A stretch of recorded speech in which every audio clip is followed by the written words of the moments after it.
Salam, kanalıma hoş geldiniz.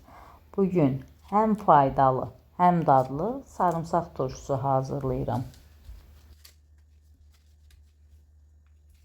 Sarımsaqların baş hissəsini kəsib, qabıqlarını soyuram. Bir qat qabığı saxlamaq lazımdır. Alt hissəsindəki qarağını da təmizləyirəm.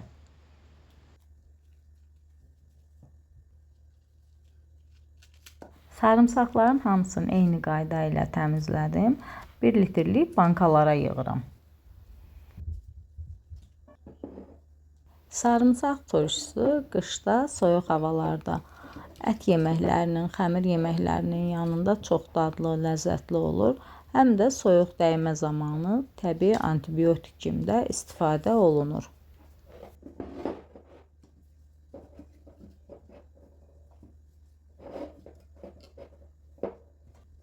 İstəyə görə sarımsaq turşusuna dəfnə yarpağı, dənəvər istiot, mıx ətə əlavə etmək olar.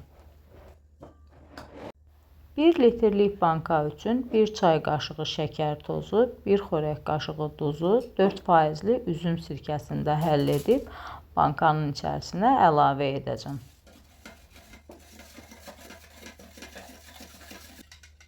Sirkəsini əlavə etdikdən sonra bankaların ağzını rezin qapaqla bağlayıb sərin, qaranlıq yerdə qışa kimi saxlamaq lazımdır. Ara sıra yoxlamaq lazımdır ki, ehtiyac olsa üzərinə yenə də sirkə əlavə olunsun. Sarımsaq turşusu bir aya hazır olur. Belə faydalı turşunu hazırlamağınızı tövsiyə edirəm. Bugünlük bu qədər. Gələn videolarda görüşənədək hələlik.